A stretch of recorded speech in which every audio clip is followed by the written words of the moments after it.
আমাদের নতুন একজন উদ্যোক্তা, নাম হচ্ছে সেলিম ভাই। এনার প্রজেক্টে যাচ্ছি, আর এনার যে প্রজেক্টটা, ফুল প্রজেক্টটা আমাদের অ্যাগ্রো ওয়ানের তত্ত্বাবধানে হচ্ছে।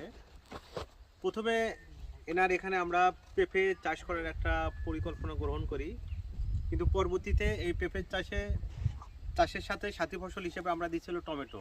টমেটো কিন্তু আমাদের প্রথম কি প্ল্যানিং ছিল না, প্ল্যানিং কিন্তু ছিল না। পরবর্তীতে আমরা এটা নতুন করে প্ল্যানিং করছি। আর যে ভাইরা আছে যারা পেঁপে সাথে সাথী ফসল হিসেবে টমেটো চাষ করতে চান, আপনারা চাইলে করতে পারেন।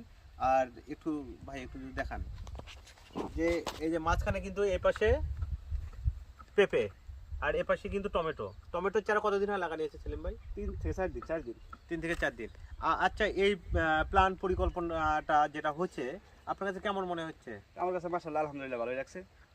সোহেল ভাইয়ের কাছে প্রথম শুনছি, সোহেল ভাইয়ের কথাই এইভাবে করছি, আপনাদের পরামর্শ তো আমার কাছে খুব ভালোই লাগতেছে। ভালো লাগতেছে।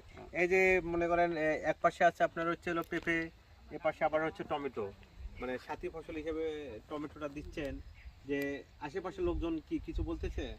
কয়জন তো কয় রকম কথাই বলে যে হবে না, আগে কত কয়জন করছে, হয় নাই। মানে এইভাবে করছে, হ্যাঁ, এভাবে হয় নাই। হয় নাই। এভাবে কি কেউ করছে? না, এইভাবে কেউ করে নাই। হ্যাঁ, এভাবে আপনি প্রথম। হ্যাঁ, আমাদের পাহাড় এলাকায় অনেকজনই টমেটো করছিল, হয়তো গাছ মারা যায়, টমেটো আসে না, বিভিন্ন কারণে পাহাড় এলাকায় টমেটোটা কম হয়।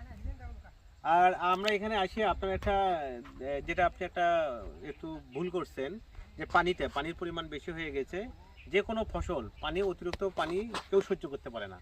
আর পেঁপে তো পারে না, পেঁপে কিন্তু বেশি পানি সহ্য করতে পারে না। না, এই মানচিল পদ্ধতিতে আমি এই বছর নতুন, এটা সম্বন্ধে আমার আসলে অভিজ্ঞতা ধারণা নাই।